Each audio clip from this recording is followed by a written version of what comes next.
Feral Audacity encapsulates both the worst and best experiences I have ever had releasing something. To me, the film is a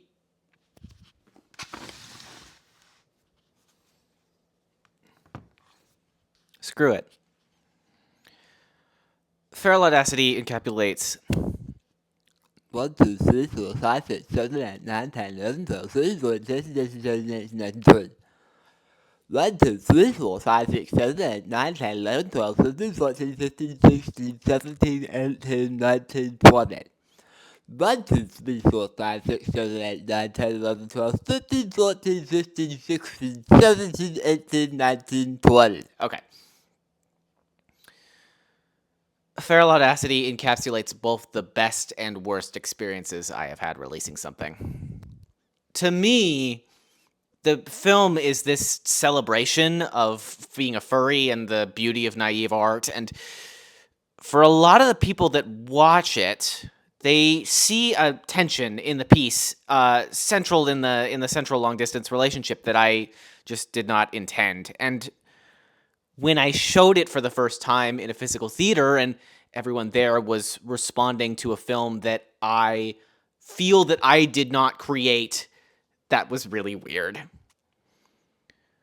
And I felt awful, but I don't blame the audience for it. The world that they saw was not the same as mine. And as I submitted this work to festivals, none of which I was accepted to, that issue held the same way. I made this bet that people would understand what I meant through form itself, and I just completely lost.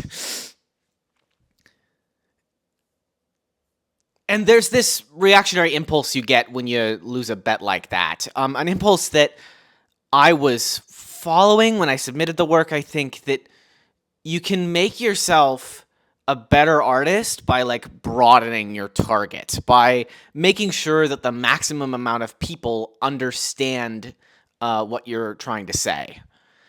But that is the role of a propagandist. It's not the role of an artist. And it's easy to get those two things conflated. We spend a lot of time each day scrolling through these apps that, no. And it's easy to get these two goals conflated. We spend each day browsing these apps that actively reward the creation and the dissemination of propaganda. And then you get this secondary reactionary impulse when you realize that, where you kind of just want to become a hermit and rage against the death of reading comprehension and then lock yourself away. And both of these urges come from the same place. There's this indignancy in my mind, a childish demand to the right to be understood, this temper tantrum seeking validation. I live with a mental illness that digests validation and just gives me absolutely nothing in return, which is a story for another time. But the way to actually fulfill this urge, as I've learned it, is to engage in active conversation and collaboration about the work. And by that, I mean one-to-one conversation. Public comments and replies are publications in of themselves created to connect not only with the artist, but with other viewers of the work. And this is obviously untenable. They are completely different audiences.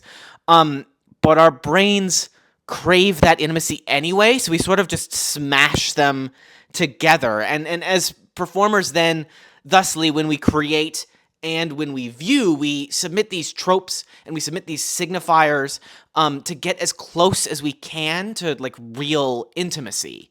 It's why I'm shooting like this. The vertical video taken from a phone, the lav mic obviously here, the glancing directly at the camera while I'm clearly reading a script, the bit at the beginning where I set the phone down and I walked into frame. I'm going to do that again when I leave, by the way.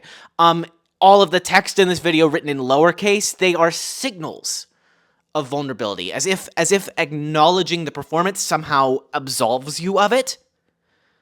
When, in fact, the beauty is in the performance itself. It's in taking that leap and hoping that people will get it. Because there are things that you can say through the work that cannot be said directly to another person.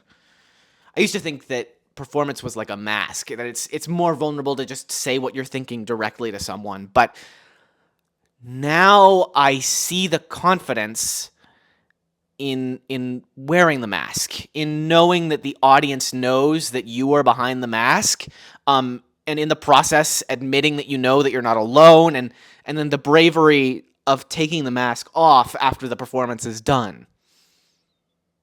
It's a stupid little thing that I'm doing here. I have another anecdote about this.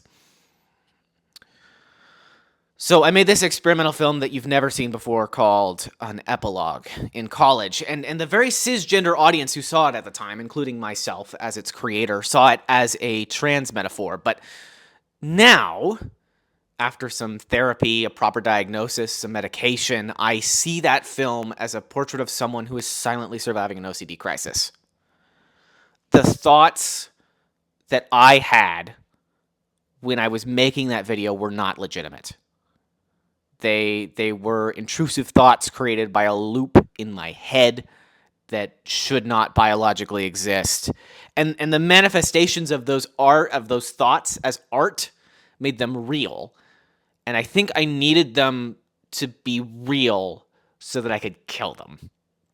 Because that version of me, he was very cruel. He was cruel to his friends. He was cruel to his family. He was cruel to the world. He was cruel to himself most of all.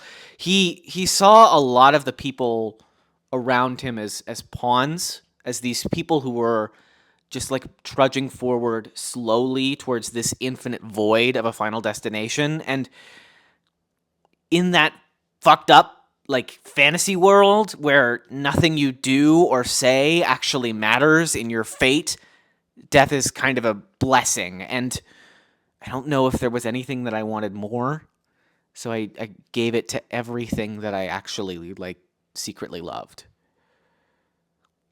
And I thought at the time that I was a being who created other living beings, because in the contortionist nature of your own brain, you can see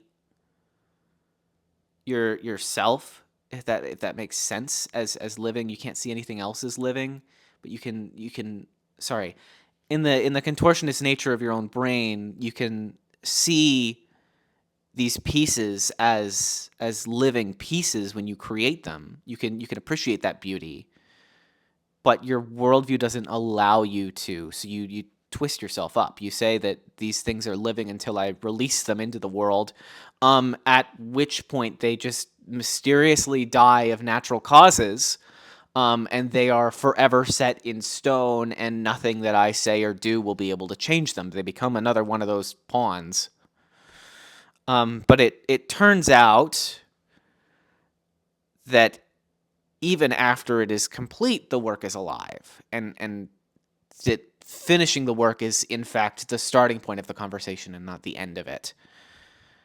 Boy, talk about solipsism. And I just like, I have to respect that when I create something, it can walk out of the nest anytime that it likes. It can get old enough and it can leave me. And just like I can. Just like I'm about to walk out of here.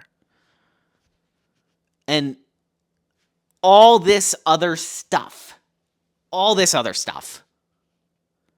it's just taxidermy.